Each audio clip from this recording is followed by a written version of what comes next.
Hello, Be Beautiful. Welcome back to another episode of It's Time to Be You, the podcast that helps people pleasers take control and finally put themselves first. I'm your host, Ariel Bredder, and I'm a recovering people pleaser here to guide you on your journey. And my question for you today is, has there ever been a time where you felt like you should have said something and you didn't? Like you wish you spoke up at that meeting, or that you really wanted a burger instead of sushi and regretted being so agreeable, or a situation that made you feel really uncomfortable and you wish you had been able to leave the situation sooner. Well, being more assertive and speaking up would have really come in handy in those situations. And from my experience, people pleasers are not very assertive. Being assertive goes against our desire to make everyone happy, go with the flow, and not ruffle any feathers. But as we are working on taking control and putting ourselves first, we really need to be more assertive. And to help us be more assertive in a way that feels good, we are joined by Cara Tuttle Bell, a speaker, author, consultant, and activist educator. Her work has been focused on gender equity, sexual harassment, and assault prevention, and all of that is built on the foundation of assertiveness. In this episode, Cara shares her knowledge to help you be assertive, not aggressive, learn how to show up for yourself, communicate your needs, and how being assertive really helps you to be authentic. You are going to learn so much in this episode, and being more assertive is really going to help you in your journey to being you. So I hope you enjoy.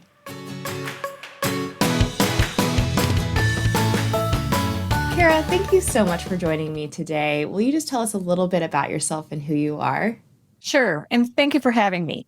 My name's Cara Tuttle Bell, and I've worked in higher ed for almost 20 years now. But I have a law degree and a master's degree in gender and sexuality studies, and I've done a variety of jobs really all focused on gender equity. So years ago, it would be talking about things like salary negotiation or speaking with authority, setting boundaries, building healthy relationships. And then in recent years, my work has focused more narrowly on addressing sexual harassment and sexual assault on college campuses, but I still talk about really all of the topics, and I'm happy to. And for me, really the underlying foundation of all that we're talking about is assertiveness. So a lot of my time I spend talking about assertiveness. Awesome. Well, yeah, you are just like a wealth of knowledge, so I'm excited to talk to you today. And that's what I really want to focus on is assertiveness because like you said, it's kind of like the foundation of everything. So I think it's such an important topic. So first of all, what does that mean? Okay. So I wrote my first book on the topic last year and had spent, the early part of my life learning it for me. So I promise you it can be learned. It's a skill that can be learned and taught. It's a form of communication because I had all of these things I wanted to do, but I was shy. Sometimes I was timid. Sometimes it was inside me, but 3 days later I was like, oh, I should have said this, Yeah. So I've had my personal journey, but then when I ended up, fortunately, and by design, we're doing all this work on women's issues, then I started researching it as well. So now over the years, because I'm in my mid-40s, I've read hundreds of books on the topic. And the pandemic actually gave me more time to read. It really disrupted my day job. And so part of my reflection was like, okay, what am I going to do? This really shifted the nature of my work. And so I was trying to structure my day. I like structure, I like boundaries, and I did this deep dive on assertiveness and speaking with authority. And I interacted with a woman, and she had just planted the seed. She'd been like, Cara, when are you writing your first book? There's got to be a book in there. Why do people come talk to you? And I said, okay, well, a lot of people, a lot of the younger women at work, a lot of the students at the college campus come talk to me when they need a script for salary negotiation or the job interview, or I'm going to ask for a promotion, or I'm setting boundaries in my personal relationship. And so I had this conversation with Linda, my publisher. She's great, amazing humans. And we were talking around this and we were like, okay, really they're coming for like an assertiveness pep talk or a crash course. Yeah. But I think that what would be so much better is if we incorporated it for daily living, right? Because listen, I'll give you the crash course anyone can reach out to me. I'll take the phone calls, send you some messages, and be like, here's some quick tips. Yeah. But it should be a daily practice of showing up for ourselves, clearly communicating, asserting our own wants and needs, but not, at the expense of others, right? So I think this is an important part of the definition, because that's when we get into aggressiveness, not talking about steamrolling people. And a lot of times people come wanting to be bolder and confident, and sometimes they mean aggressive. And I'm like, no, that's not... I mean, we can do that, and maybe a few times it's really worth it. But what I'm talking about is really a form of communication that allows you to be your authentic self, which I hope is a considerate, compassionate self concerned with justice. So we're not trampling the rights of others. Right. But we're not on the other side either, passivity or passive aggressiveness, where we're just not showing up in that space, not communicating. Or we are, but indirectly, and kind of in a petty way, where we're expecting people to read our mind, which I think ultimately just costs us, right? Like that passive aggressiveness is just not worth the insomnia, the anxiety, the resentment. Right. Yeah. I was like, that eats us up inside. And then the other person doesn't even know. Right. We're not really accomplishing our goal. Right. Passive aggressive communication. Yeah.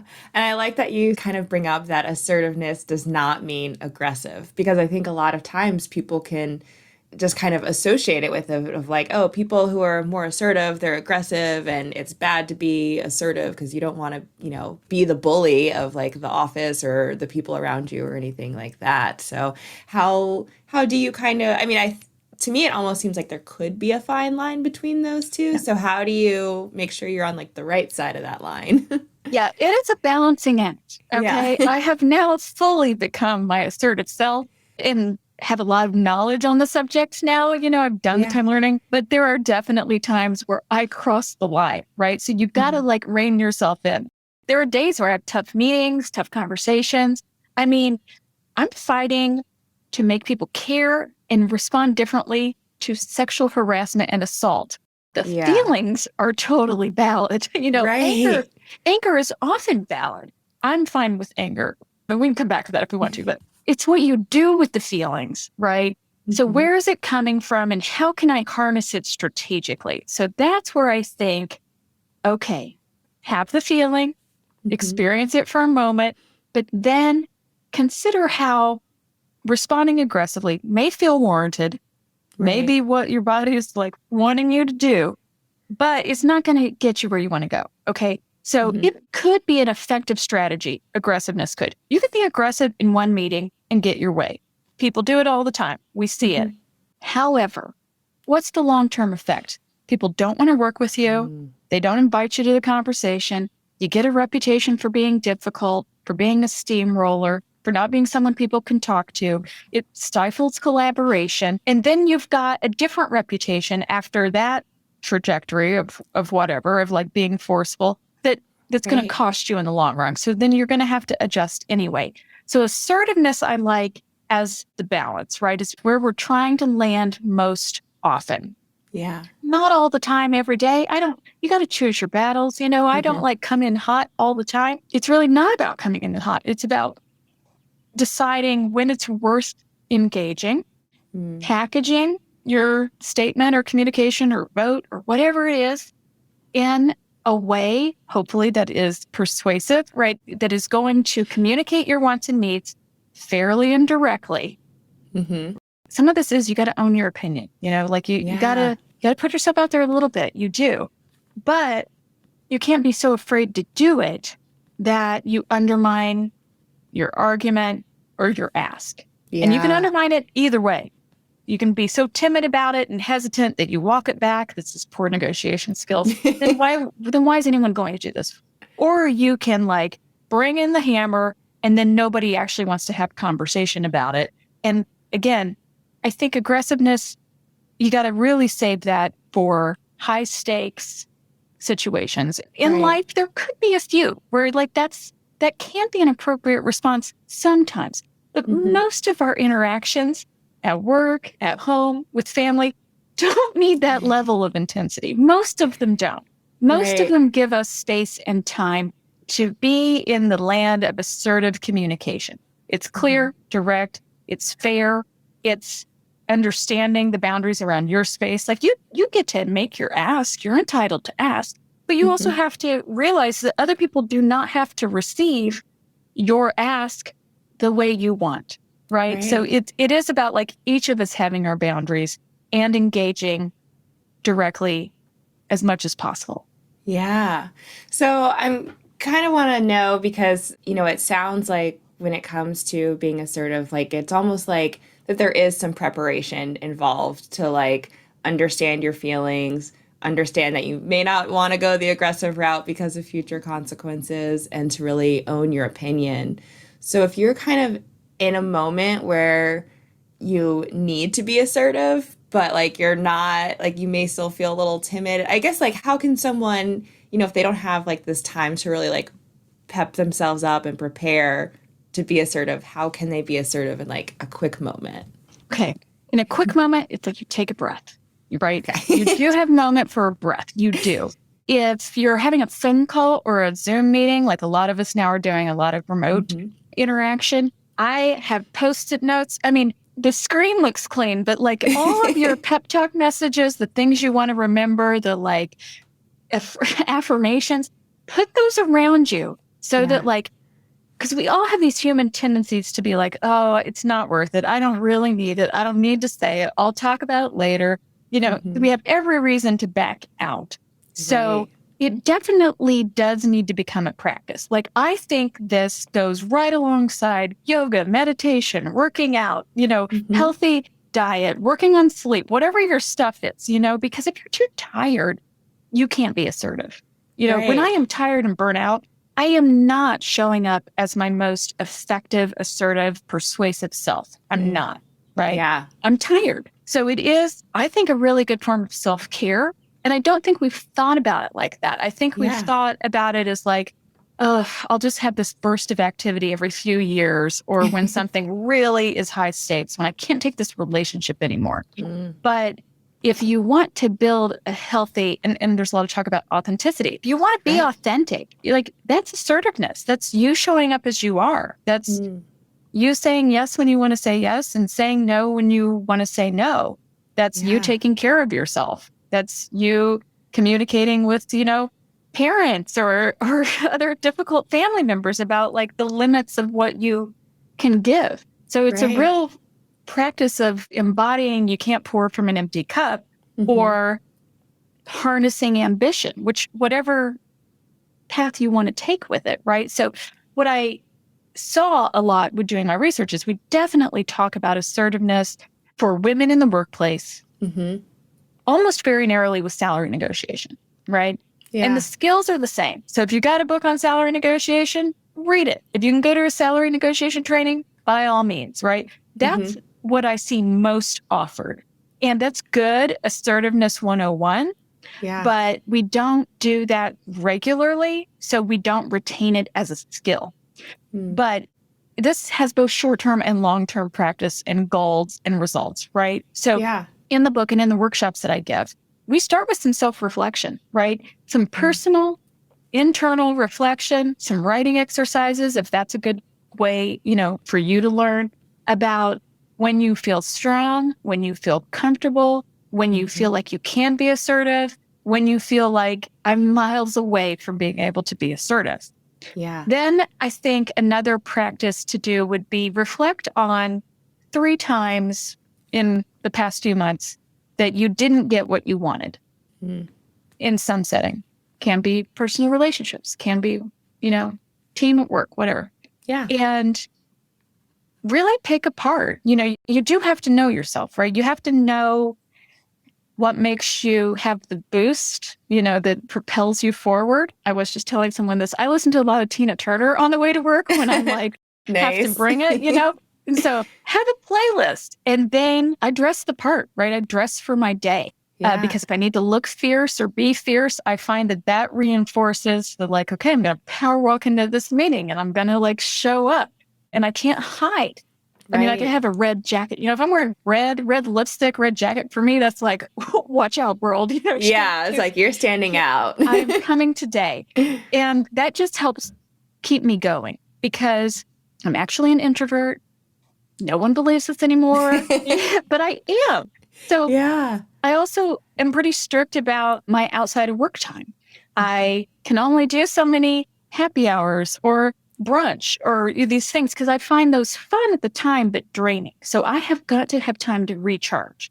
Right. I've chosen a job where I have to be persuasive, have to have some tough meetings, have to argue with people sometimes. And I did go to law school, and that's really good training for all of that. But it didn't feel natural to me, and I've learned it. So I know people can learn it with practice. Yeah. And whether, buy my book or not, doesn't matter. Actually, this is like a mission.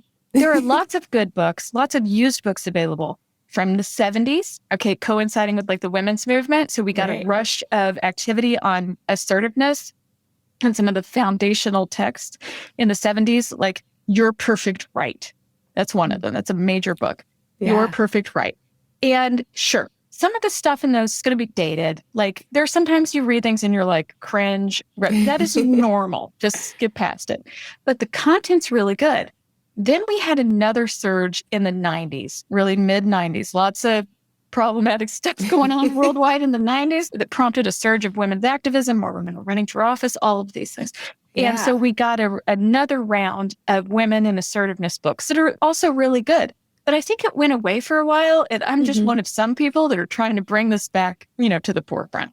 Oh, yeah. And I think it's just so timely that, as women, we're still fighting for, a lot of equality and for rights. And, it's an ongoing thing. I hope one day we won't have to fight as hard, but for now we have to. Yes, we definitely do. And I've lived long enough to know that progress is not linear. And if you study social justice movements, everyone will tell you that it's not linear, that we have periods of backlash. Right. And I think we're in one, and I think we've been in one, Yeah. And so now is not the time to rely upon pleasantness. I think pleasantry and politeness is sometimes overrated. It's a shield. Now, I want us to be kind to other humans. Absolutely. We're not going to be rude unnecessarily. Right. But a lot of gender socialization has taught women in particular to be pleasant, to make nice, not to ruffle feathers. And some women are bringing that hesitation and timidity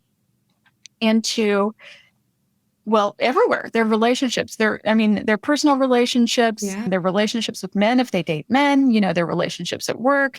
And I really want us to use that when it's appropriate, but don't let it get in our way of taking care of ourselves. So that's what assertiveness is. Now, when you show up and you're assertive, and if this is a change for you, you have to know that everyone in your life might not be thrilled about that. Yeah. Because you are setting new rules for yourself in your engagement. You are entitled to set those rules. You are welcome to change at any time. Okay? Yes. This is no different. But if people have benefited from your lack of assertiveness, your lack of boundaries, they may not be happy about it. Right. If you show up at work assertive in a meeting and people are unusual because they're used to getting their own way, that is going to give them a moment of pause. Yeah. This is where I lose some people because they're like, oh, but it was hard. It was like uncomfortable. And I'm like, yes. Right. Sit in the discomfort. It's another time for a breath. Take a breath before you do the thing. Take a breath when it's uncomfortable. When someone's looking at you and they're like, oh, I didn't think this was going to go this way. And it could be like, I thought I got to pick where we go to dinner every single day. Or it could be like, oh, I thought the vote in this meeting, I thought we were going to advance this agenda the way I wanted. And now someone's brought up another point. We need to do this. This is what building diversity, inclusion, intersectionality, considerations, that people often forget intentionally or not to talk about in all of these ways. Yeah. This requires assertiveness. This requires someone to, it's speaking truth to power, but it's saying, wait, we don't need to do things the way we've always been done. Let's at least talk about this. So I landed here for a lot of reasons, and I do. I get worked up. I get mad about stuff. I think the anger's fine, try to turn it into fuel. I don't want you to live in anger. I don't want it to turn into bitterness. But when it comes up, let it come up. It tells you something about how you feel in a setting. And so this also coincided with a lot of activism And, I had a number of women in particular that I know who care about the issues, who will post a very palatable social media post. Yeah. And then that was the extent of their engagement on the issue. Right. And so this was kind of a call to action too, to be like, okay, we can't stop there. Like believing passionately is not enough. It's great. It's a starting point for sure. And it keeps a lot of us going if we work on a cause. But that's on the inside, what you think and feel. Like, is that changing the world? I think action is required. So I think assertiveness is the basis of all activism. I think assertiveness is the basis of bystander intervention. I think it's the basis of self-care. I think it's a word we've been afraid to talk about, but it's here or not around us all the time. Right. Yeah. I mean, I've just loved what you have said about assertiveness because, I don't know, I think it's something that I personally have probably avoided because it's just like, it doesn't feel like it's something that like needs to come up. But like you said earlier, like it is just kind of like you can make it a daily practice and showing up authentically and just like speaking up. And I never really thought about assertiveness and authenticity being so hand in hand, but it really is. Like you are, actually having an opinion and allowing like the world to see it and speaking up. And, you mentioned earlier is like people are going to be a little like, I thought I had control of this. And, I was talking to someone the other day actually, and we were talking about, when you start showing up differently, you've got to like train yourself and like holding those boundaries and keeping them. But you're also like training other people to like have a new expectation of you and like realize like, oh, I can't just like run over this person anymore. Like they're actually standing up for themselves and, going after what's right. So yeah, I just really love that you're just bringing this conversation of assertiveness to the forefront because it is so important. And so you've mentioned your book a little bit. Will you just tell us more about the title of your book and what it really is about and what it incorporates? Sure. Thank you. The book is called Drowning in Timidity, Women, Politeness, and the Power of Assertive Living. And drowning in timidity, that's like one of these times where I'm worked up and I'm venting and I'm like, oh, I need people to engage more directly. And so I'm sure that was something I said where I'm like, we're drowning in timidity, And so, one of my friends is like, that's a book title. And so I like had that phrase and I kept it down and in my notebook, and to come back to it. And like, not all of us are drowning in timidity, but sometimes we are like, and so I'm really frustrated about the state of the world or some of the, pending legislation and prevalence rates of harm on campus, on and off campus, actually. Yeah. I do get frustrated and I'm passionate about those things. And so this was like, we have got to get over the way we hold on to politeness and smooth things over. Like often that's women's role to make things pleasant, to smooth over, just, to pacify someone else. And I wish it weren't. I mean, I wish sometimes I talk to young people and they're like, no, it's not like that anymore. And I'm like, well, it's like this sometimes. It's like that. Because when you start to ask them, so I'm like, well, tell me in your relationships, how do you pick a movie? Right? How do you pick a movie? And women tend to go along with what we will watch all kinds of nonsense we're not interested in because who cares? We're just hanging out. We're spending time with our person. But the giving on that front, which is minor. I understand this is not high stakes. It's probably not worth ruining Friday night. I get it. But who is always giving in? Who is always getting their way? Right. If you are walking across, town and you're on the sidewalk and there's not room for everyone, who steps out of the way? And sometimes that's the polite thing to do. Okay. Like sometimes that is the right thing to do. I'm not saying like knock people down, but I'm saying that tells you something about yourself.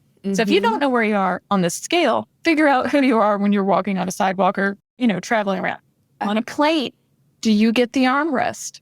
Do you never get the armrest? So there's lots of these little things that kind of tell you if you're claiming your rightful space in the world or not. If you are always inconveniencing yourself or not.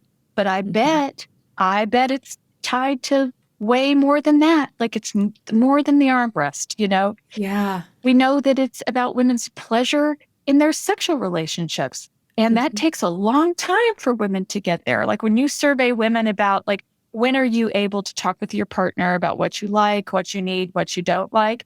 It is often not in the teens or early 20s. It's often much later, and like, let's just make up for some of that time. Right. Let's just start sooner. But nobody's teaching you. Like, nobody's teaching you. I mean, side note, like, I could talk your ear off about the state of sex ed in this country, which I think is insufficient. Right. It's like a whole other topic. It's a whole other topic, but it's related, right? We're not teaching anyone to talk about what makes them feel safe, what makes them feel joy and pleasure, what we want from our partners. And this is all boundaries, right? This is wants, needs, and boundaries. It's the same thing. Now, assertiveness won't prevent all harm. And I'm not trying to oversell it, okay? Yeah.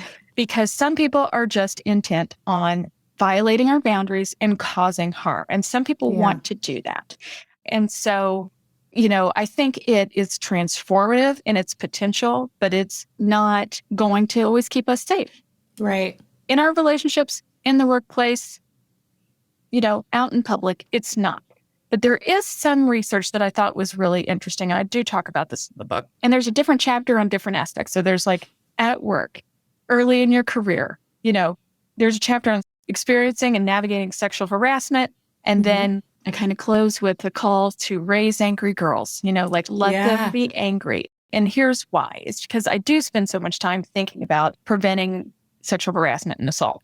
There is some research that tells us that among those who've experienced it, there were moments where they wish they trusted themselves, trusted their gut, not let a comment go unaddressed or a touch. And this is post-incident, right? So that they've already experienced the harm, whatever it was. And that is so common, right? So part of this was, I want to help people trust the warning signs that come up early on and assert yourself. Because there is some research on perpetration that tells us that the people who are doing these harmful things are using these little tests to see if a person is going to be an ideal target for what they're trying to do. Wow, like testing their boundaries. Yeah, what we learned from survivors and what we learned from offenders together. And sometimes you think they wouldn't talk to you, but they do. So we get like great research and they're saying, I always test the boundary. Like you say something that's a little too sexual or inappropriate to see if they're going to respond. Yeah. You do try to get them into a private, semi-private way and so see if they'll go with you. So my message would be like, if you don't want to go or if you're not ready to go, I mean, you can always decide later too. You can be like, that's a good time not to be talked into something, not to go along, not to be pleasant. If any part of this is giving you pause or making you uncomfortable. Yeah. And then I'd say the moment an interaction takes a turn and starts to be uncomfortable, I would like more people to speak up when they feel safe doing so. Right. You're not always going to be safe doing so. And assertiveness then does not have to be verbal. It can be appeasement to get yourself out of something in a safe way. So I just want to be careful about that too. Like prioritizing your safety, asserting your boundaries when it's safe for you to do so, that's absolutely part of the message, right? So it's not yelling fire and kneeing your tacker in the groin, which is a lot of the advice we got for decades in all situations. There might be situations where that works, but sometimes it's like, I am going to excuse myself from this conversation.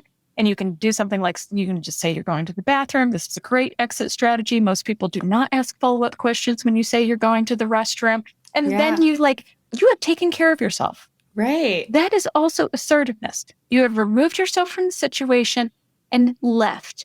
And it doesn't have to be loud and it doesn't have to be brash. So I talk about direct and indirect resistance. I also know this is really hard for some people. So it's about easy entry, really simple exercises to start, and then building over time. Because the building over time is when you speak up in that meeting and you survive that tough meeting, then you can survive the tough meeting. Right, yeah. I come back to my office and decompress all the time. Vent with friends? Absolutely. Vent with friends in a space where it's not going to derail your, career aspirations or your goal. Right. So it's about like control, sitting in the discomfort, holding firm, hard part. Yeah. So just stop talking or get off the phone, like whatever it is. Exit strategies are absolutely part of this. Sometimes you have more time than you think, and you can always revisit something. You always come back to it again. Yeah. And so knowing that you don't have to resolve anything, learning that you can survive the tough conversation of the meeting, all of that's going to make you more able to do that again. Right. So when you come back and you've survived the difficult conversation, you actually feel really good that you stood up for yourself or stood up for your cause. You actually can let things go and sleep more peacefully because you did the best you could that day. So this actually will bring you peace. And it decrease anxiety, decrease resentment because you engaged. You did what you could. You controlled what you could control. So I have a job and I love doing tough work worth doing. But most of the time now at this point in my career, not so much early on, but now I can rest easy at the end of the day, knowing I did the best I could, recharging my introvert self, and then go back out and do it the next day.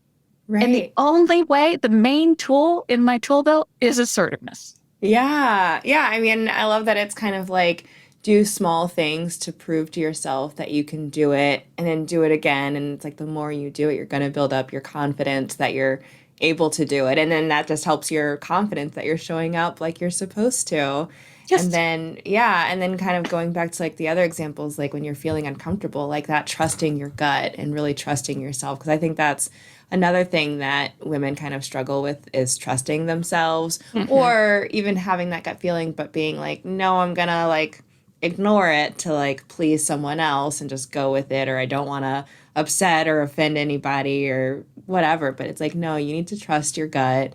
And like you said, you can always come back if something changes or if you feel comfortable or whatever, but you need to trust yourself in that moment and keep building off of that. You do need to trust yourself. Now, full disclosure, I have a law degree and a master's degree in gender and sexuality studies, which was definitely like social science, political science. Yeah. I'm not a doctor. However, my friends who are, right? So I work with a lot of smart people on a college campus. My friends who are in neuroscience, convinced me that trusting our gut has a scientific basis. It's in your basal ganglia, okay? So it's not just an old wives' tale. I want you to do it, and I want you to believe in it, and I want you to hear me that it's science. They have convinced me that it is science. You should trust your gut. And again, start small with that, too, because that's a really, really good practice, right? You mentioned it. When we're younger, especially, we do talk ourselves into going along with things that we talk ourselves out of asserting our boundaries. Yeah. I want you to talk yourself into asserting your boundaries. How many friends do you actually need? Really, everyone does not need to like you. You, humans, do not like everyone else. You don't, and that's okay. It is made up of so many different people. It's fine, right? Yeah. We don't need to be rude to them. We don't need to trample their rights, but we don't have to like everyone, and everyone does not have to like us. Yeah. Some people don't like me, and that's fine. You know what? That's okay. I fight sexual harassment for a living. You can't do that effectively if I were most concerned with pleasantness. Right. I am pleasant. Yeah, like there's more important things. But there's more important things than everyone thinking that I'm a really nice lady. Right. I would say, ask yourself that really. How many friends do you need? Do we even like all our friends? Right. No. No, I love that of like, we don't even like everybody, so why should everyone like us? And I'm curious because you kind of mentioned that, you've had your own journey with becoming more assertive. So I guess when was it that you kind of realized like, I need to be assertive, and what did you start doing? I mean, I'm from a really small town, and there's some pros and cons to that, right? So small school with the same students for a long time. So I think that people thought I was pretty assertive in that context. I was really comfortable in that context, knew who I was. Yeah. But when I moved out of that small town to a much larger town, but still not like a metropolitan area, I was attending a college a state school in Indiana where I was like one of 25,000 students. And part of that was really nice because you can't hide in your small town. And so I was like, oh, this I just get to be. But then it was, okay, like I'm just blending into these groups. My professors would write things on my papers like, great job, please talk more in class. I was like, why do I need to talk more in class? So in class, though, I started like sitting in the middle to the back of the room, wherever I was hiding. My male classmates, well, a lot of men in political science, my male classmates would say things and I'd be like, well, that's not that profound. I could have said that, Right. And now that I'm in the classroom, as a professor, I'll tell you, they love it when you talk. So just please talk. We love people who participate in class. Otherwise, we have to do all of the talking. Right. And I can do, but we want to hear from you. And your boss feels the same way. Like people on a committee feel the same way. The meeting is terrible if nobody's participating. It's slow. It's not fruitful. It's not why you're hired. Like, you've got the job. You deserve to be there. You deserve to be in the space. I'm actually fine with faking it until you make it. I don't want you to fake it forever, but it can take you a long way. And the practice then begins to feel normal. So we can fake assertiveness till it feels comfortable, and it will eventually. So it was like budding in college where I was like, okay, and I went to law school. And my true self wanted to go to law school, but I was intimidated. I really was. I was intimidated once I got there. Yeah. And I realized, there's a lot of driven people, a lot of ambitious people, and I'm fine with ambition, but it's like, I'm not getting a word in. You have thoughts, you have opinions. And I also was realizing, like, I'm not getting to know people. I moved to a new town, like you cannot be this quiet. You're going to just have to jump in. You're going to have to talk. And also realized people liked me more that way. People like figuring out who I was. And sometimes they think you're funny and sometimes they think you're really smart. But if you're not showing anyone any of this, how does anyone know? Right. And I think a lot of women too are waiting for recognition, right? Especially if they were good students in school, because you think my teacher will see my work and I will get my A and my gold star and my teacher will know. But I got to tell you that like that method does not translate into your personal relationships or at work. Your supervisor is busy.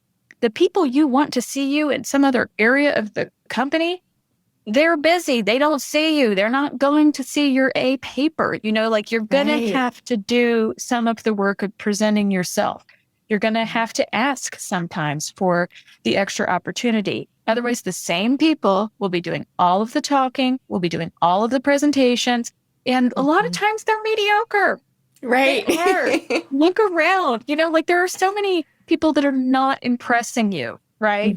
So you deserve to be there. So as much as I wish we could just like get over imposter syndrome, let's just get up. I know there's some work involved because I had it. I did. Yeah. But law school's a great crash course. Now, it's not for everyone. I mean, it will definitely propel you on your assertiveness journey because you get called on and you have to talk, but there are plenty of quiet women, in my graduating class who've had quiet careers. Actually, most of us are not going in the courtroom. That's just TV. Like most people are reading and writing and doing it in offices and not litigating, not showing up at trial lawyers. That's not everyone. So it is not the key. Sometimes people are like, oh, you went to law school. And I'm like, yeah, like that's actually perception. That gives me some credibility when I walk in a room. Right. Even in 2022, people are still like, she's a woman lawyer. They're qualifying it with women, but that still means something because that tells you, doesn't it? That tells us that we expect women to be pleasant. And I might be an exception because I'm a woman lawyer. I think that's so funny. There's lots of us. I mean, it's not rare. It hasn't been rare for a long time. And so I know that image precedes me into a room and actually, that's permission, isn't it? That gives me some permission to be a little bit more forceful than they might otherwise be expecting. I am also a feminist, and everyone knows that about me. So sometimes they're like, oh, this is the feminist sexual harassment prevention lady's coming to present. Now, I could try to make them like me more because they're projecting their own nonsense onto whatever that description means to them, or I could lean into it, right? I choose to lean into it. If they already think they are not going to like me or they're going to disagree with my message, I am just going to be like, yeah, you're wrong. Yeah. Right. I'm the sexual harassment prevention lady. So if you know you're right, which so often we do, and I mean, I supervise a lot of social workers, right? And victim advocates, and like, we are right. You can know you're right, but using assertiveness is also like how we're going to be effective. Yeah. We're going to be effective. And, U.S. economy, capitalism, that rewards a lot of aggression, especially like 80s movies, and messages and market structure and workplaces run by Gen X or boomers. Some of us are older. We were raised in a very unhealthy, aggressive, dog eat dog, crawl your way to the top type environment. And so I know you're encountering it. This will actually help you deal with those people. I don't want you to turn into those people. Let's not perpetuate the harms of all of this. But they are not used to someone disagreeing with them or even just practicing inclusion. I mean, a lot of it is just like, have we considered this in the meeting? That is worth doing. Yeah. They may not be used to it, but it's worth doing. So, I mean, you can tell. I just think it's the key to all kinds of interactions. But you don't have to bring it all the time. It's gonna feel exhausting. You're gonna be tired. Yeah. I am tired after a big meeting. I am not as fearless as people think that I am. So they see me show up and they just think I was born with all this confidence. And I'm like, no, it is a practice. I have anxiety. After a meeting, I'm always like, should I have said this? Oh, I don't know if I do all of that processing afterwards. Yeah. But so you're human. I am a human. We are all humans. We are not robots. We are humans with emotions. And oh my gosh, all our interactions are emotional. My husband's in finance. During our period of remote work, I got to witness some of that up close in a way I hadn't seen before. He is managing emotions. Yeah. They all think that it's about the bottom line. And it's, and like, all I see is emotional management over there and a lot of unhealthy communication. So no matter what you're doing, we're dealing with humans. We're dealing with emotions. We are engaging in communication. And assertiveness will help you. It will help you. Yeah. It'll help protect you. It'll help advance you. It'll really help you accomplish your goals, whatever those are, about living the life that you want. Yeah, I love it. I'm just like, there's just so much more we could talk about on this topic. And I love it because, I mean, it really is just like the foundation of so much that I didn't realize. So what is one last message that you want to leave with people today? Okay. Well, I mentioned like that final chapter in my book. It's called Raise Angry Girls. Now, you may or may not be a parent. It doesn't matter, actually. Just let people experience their anger. And here's why. It is a message. It is telling us something. I don't want it to take over anyone's life, right? But in moderation, like in moments when it comes up, that is a message about mistreatment or injustice or boundary violations, right? It's a message. So I really worry that when we raise children, want to be seen and not heard, that is so harmful. Yeah. It is so harmful. I see the worst of it. I hear about people who are talking about trauma they experienced in childhood where they were told not to tell anyone, you know, so I do see the worst of it, but just know that there's the harms of that kind of messaging does mean it's taking us a long time to undo and unlearn. And so just consider sitting in discomfort, exploring our anger, not being so afraid of it, not suppressing it, because then what happens? Then it can turn into, depression, resentment, insomnia. Then we find other outlets that may not be healthy for us in the long term as a coping skill. So, this is unusual. I know a lot of people view anger as a bad emotion, but consider what it's telling you and consider how to use it strategically. That is something I really hope people can let themselves explore. Yeah, I love that. And it is like, we shouldn't ignore that. We shouldn't ignore any of our feelings. We need to, recognize them and acknowledge and see what it's trying to tell us, because that's what our emotions are. They're trying to tell us something. So I love that. So where can people, get your book and connect with you? Yeah. Well, I hope this makes it easy. You can find me on my website, which is caratuttlebell.com. And then I try to have everything in alignment. So whatever social media or LinkedIn you're on, it's at Cara Tuttle Bell. And the book is available on the website. I have it as an ebook. I have it as a PDF. I really just want to make it available. And it's on Kindle. If you do that through Amazon, you can get it at walmart.com. Professional Women Network sells it. Innovative Women has a bookstore. So it's in a couple different places. And sometimes I put free downloads and other tools on the website. So, please come visit and don't hesitate to reach out if anyone has any questions. Awesome. Well, I'm definitely going to put all of that in the show notes. And I mean, thank you so much for this. This has just been a really great conversation. And I know that people are going to see assertiveness different and start being more assertive so that they can really be their authentic selves. So thank you. Thank you. Thanks so much for having me. I hope this conversation with Cara made you realize that being assertive isn't so scary and that it really is an essential part of being yourself and taking control of your life. And I love the small things that Cara mentioned to help you be more assertive, like putting Post-it notes around your computer as reminders, using music to pump yourself up, and dressing the part to show up for yourself. What was your favorite takeaway? Come join us in the free It's Time to Be You Facebook community to discuss how you are going to be more assertive and let us support you and cheer you on. And be sure to connect with Cara on social media and at her website, caratuttlebell.com. And for more help with becoming more assertive, check out her book, Drowning in Timidity: Women, Politeness, and the Power of Assertive Living. It's time to speak up for yourself. It's time to make assertiveness a daily practice. It's time to be you.